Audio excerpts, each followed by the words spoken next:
It's hard to believe that it's been almost 3 months since Marvel Rivals came out and completely took over the hero shooter genre, dominating Steam charts and the download list of pretty much every platform that it's available on, as well as going insanely viral on social media. I mean, the clips for this game have been getting millions of views and likes since it released. But there's one aspect of this game that has been quietly growing in the background, and that is esports. And with the recent announcement of many reputable organizations and players tossing their gauntlets into the arena of Marvel Rivals competitive, the question now becomes, what does this game need to succeed with both a casual and a competitive-minded crowd? Because many people are questioning if this game actually makes a good competitive format, if it's going to be a great spectator sport or not. And there's always the possibility that trying to make the game work for tournaments could actually take away from what makes it so fun for the average player. A bit of history on this topic. Earlier this week, a couple of reputable organizations announced that they were going to be sponsoring teams for the upcoming Marvel Rivals competitive season.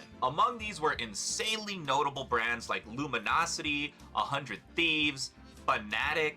So we're talking about some of the most iconic and longest lasting organizations in the gaming space. Even legendary FPS pro Shroud hinted at his desire to start a Marvel Rivals team in this clip. Start a Marvel Rivals org. Or take one over. Take an org over, like Cloud9 kind of thing? Well, yeah, but not Cloud9, not but Cloud9, like, you mean like an org? Like a small org. I mean, you could partner up and be a co-owner of an That's org what I'm easily. saying. Yeah, like something like that technically works too. Tyson wanted to do that. Come to Sen.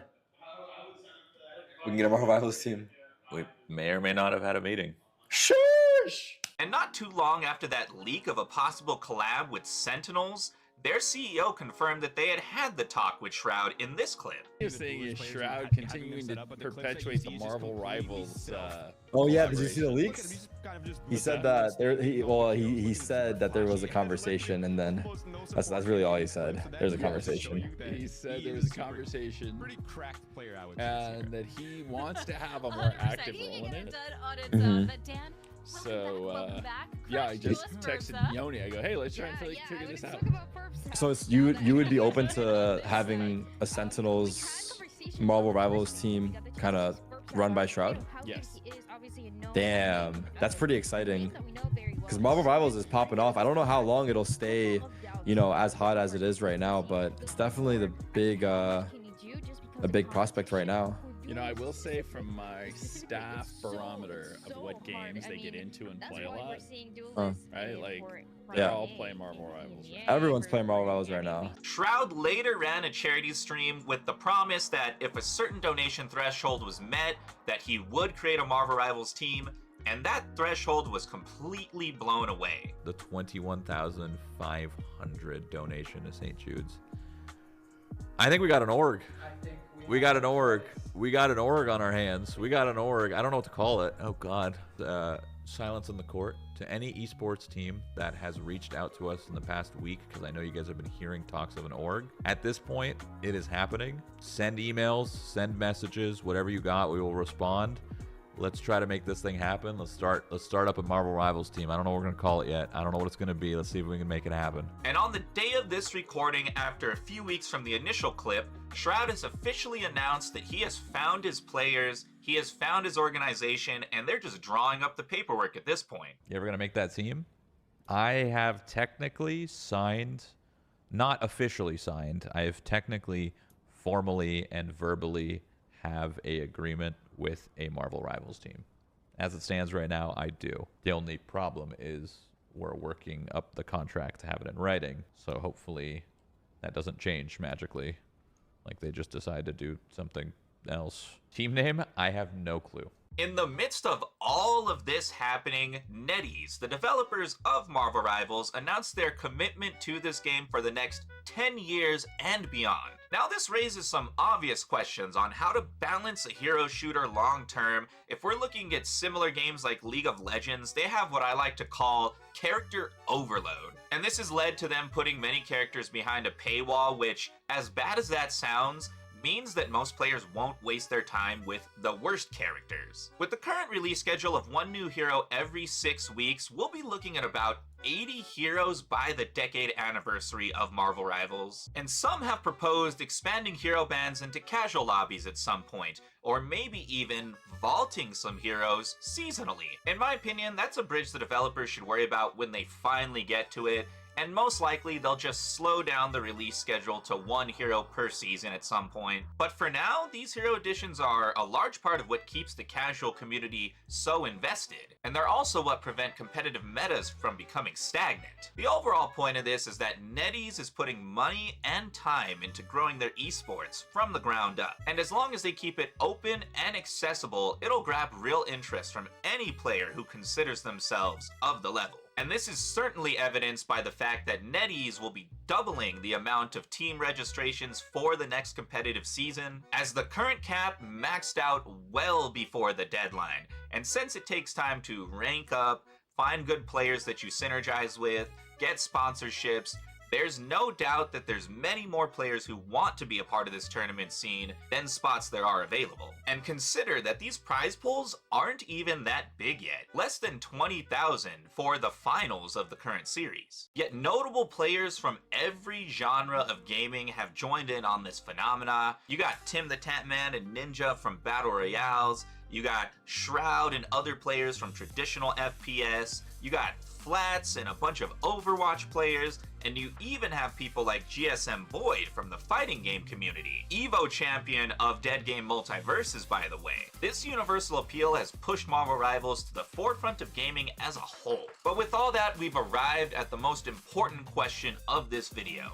What does Marvel Rivals need as an esport to not only survive, but thrive in the current era of gaming? First and foremost, fostering the competitive energy will be key. We've already seen huge player-organized tournaments from the likes of Disguised Toast, and of course, the Twitch Rivals tournament. Maintaining that momentum with creator communities will be super important, and further, fostering in real-life communities, local tournaments, and there definitely needs to be yearly, regional, and global LAN tournaments, with large cash prizes to contribute to the appeal of the spectator sport. Because let's be real, if a sport doesn't have its yearly World Cup, then what's really the point of the whole thing? Thankfully, NetEase has some time to cook all these ingredients, as the standard of ground-up esports, Fortnite, didn't actually host its own World Cup until nearly 2 years after its release. So as long as NetEase maintains such a high metric of quality and a super consistent release schedule with the heroes, maps, and even limited time events, they'll continue to attract more of the casual audience while maintaining those dedicated players,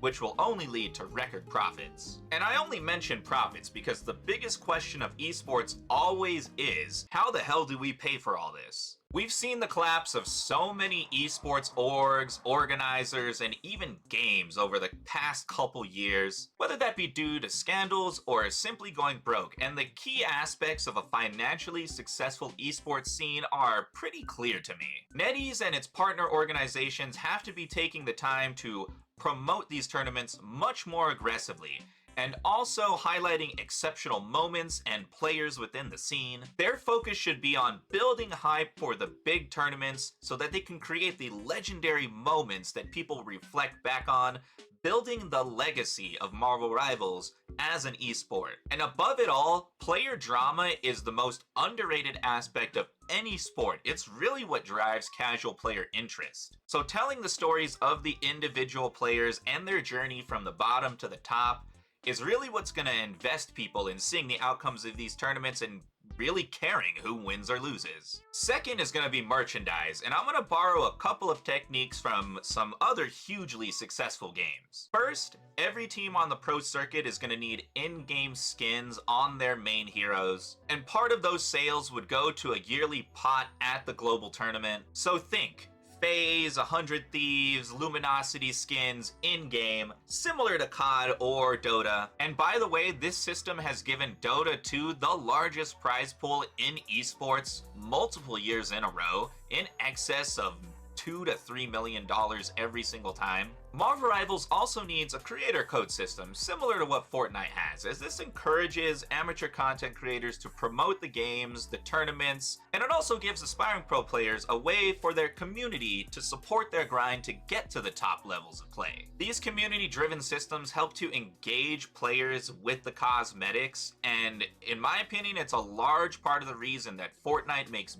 billions of dollars every single year. Promoting creator-driven tournaments is, again, also a must. And this works twofold since it engages the developers directly with these creators and the community while taking the burden off of organizing off of the developers directly. I think back to early Fortnite when we had the Keemstar kill races, or pretty much the entire way that the fighting game community is organized. And I think fighting games are probably the best genre to take lessons from on organizing financially successful esports scenes, since none of these games are the biggest titles in gaming. Yet these community-driven tournaments continue to thrive for multiple games within the same genre because they monetize themselves very well and foster incredibly dedicated communities that will turn out to see these events in person all around the world. Will Marvel Rivals succeed as an esport?